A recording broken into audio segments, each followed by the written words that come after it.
Welcome to the authorized installation video for TorqueMaster Plus, Wayne Dalton's exclusive counterbalance system designed for quick, easy, and safe installation. Any unauthorized TorqueMaster videos may not have accurate instructions. This video was intended for professional door system technicians. Installing, repairing, or removing springs should only be done by a trained door system technician using proper tools and instructions. Before attempting any installation, read the complete installation instructions and follow all steps as instructed, paying close attention to all safety warnings. Always wear appropriate personal protective equipment. An integral component of Wayne Dalton garage doors for more than 20 years, the TorqueMaster Plus counterbalance has undergone rigorous testing. These tests show the average TorqueMaster Plus spring life cycle exceeds the minimum DASMA cycle life requirement by 15%. Built for safety, the TorqueMaster Plus features an anti-drop device that stops the door from falling due to a broken spring. Spring tension is easily adjusted with a standard ratchet and 5/8" socket.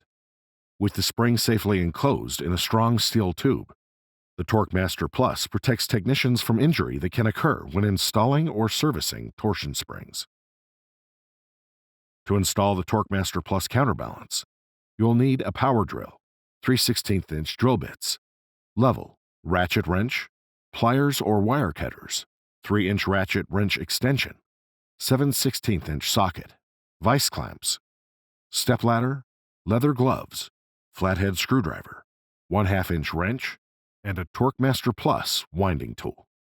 Cable drum assemblies are marked right and left hand.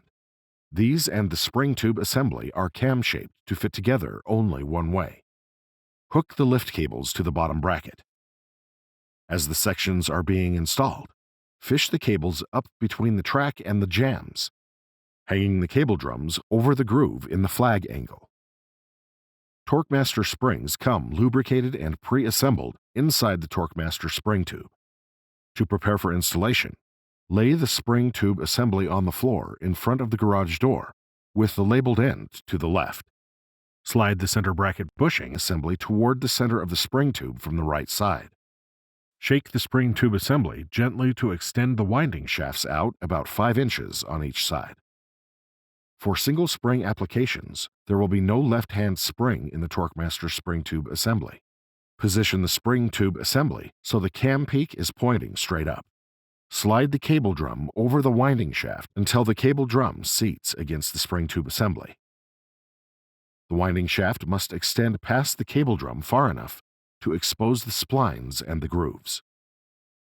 For single spring applications, insert the idler bracket onto the left-hand cable drum. It is important to lightly press the idler bracket into the cable drum until 2 distinct clicks are heard, or the bracket is inserted all the way, so the idler bracket does not come back out. The idler bracket must extend past the cable drum far enough to expose the groove. Align the winding shaft grooves with the round notch in the flag angle, making sure the cam peak is pointing straight up. For double spring applications, repeat this step for the other side. Align the idler bracket notch with the round notch in the flag angle. For single spring doors, ensure the left-hand cable drum bearing is all the way to the left and up against the flag angle. If the cable drum is pulled away from the flag angle, then the idler bracket can rub against the cable drum, causing noise. Warning tags must be securely attached to the end brackets. Remove the shipping tie, keeping your hand positioned so the ratchet gear does not fall out. Beginning with the right-hand side, slide the end bracket onto the winding shaft so that the splines in the ratchet wheel fit into the winding shaft grooves. Attach the end bracket to the flag angle using a 5/16" 18 by 3/4" carriage bolt, 5/16" washer, and 5/16" hex nut. Secure the end bracket to the jamb using a 5/16" by 1 5/8" lag screw. For double spring applications, repeat the same process for the left-hand end bracket. For single spring applications, secure the idler bracket to the flag angle using a 5/16" 18 by 3/4" carriage bolt, 5/16" washer, and 5/16" hex nut. Secure the idler bracket to the jamb using a 5/16" by 1 5/8" lag screw. Level the spring tube assembly and fasten the center bracket bushing assembly to the header using two 5/16 inch by 1 5/8 inch lag screws. Lift the bracket so it's holding the spring tube. With the door in the fully closed position, place locking pliers onto both vertical tracks just above the track roller, preventing the garage door from rising while winding the springs. Loosen the set screw.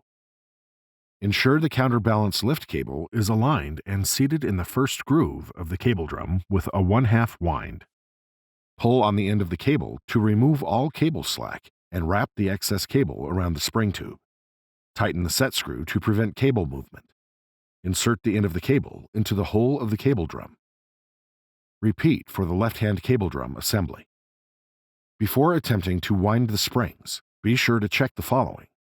Cam on the spring tube assembly is pointed up. There is a 1/2 wrap on the cable drum, and the slot on the drum is pointed outward. Counterbalance lift cables should be secured at the bottom corner brackets. Lift cables are routed unobstructed to the cable drums. Lift cables are correctly installed and wound onto the cable drums. The TorqueMaster Plus spring tube is installed correctly. Check the label attached to the spring warning tag or the winding spring turn chart for the required number of complete turns to balance your door. The cable should have a 1/2 wind on the drum. To set the winding tool up, pull out on the plastic counter and rotate until the 0 is lined up with the starting point. Place the winding tool on the end of the winding shaft, starting on the right-hand side.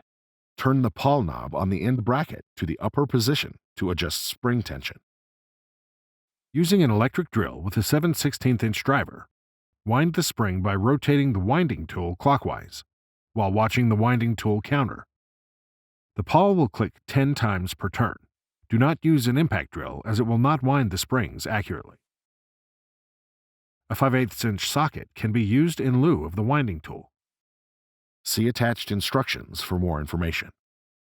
After 2 or 3 turns, check the counterbalance lift cable on both sides to make sure that the tension is equal and the counterbalance lift cables are pre-wrapped on the drum's 1/2 turn, with the lift cables properly seated in the first groove of the cable drums. For single spring applications, no spring winding is required on the left side, but the lift cable tension may need to be adjusted. For double spring applications, repeat the previous steps, starting on the left-hand side and winding the springs clockwise. Return to the right-hand side and wind the right-hand spring the required number of turns. Place the pawl knob in the lower position on both sides. Cautiously remove the locking pliers from the vertical tracks. Lift the door to check the balance. Adjust the springs if the door lifts by itself or if the door drifts down, using locking pliers to prevent the garage door from rising while adjusting the springs. Anytime spring adjustments are made, the ratchet pawl knob must be in the upper position. An unbalanced door can cause TorqueMaster Plus operation problems. For more information on TorqueMaster, visit wayne-dalton.com.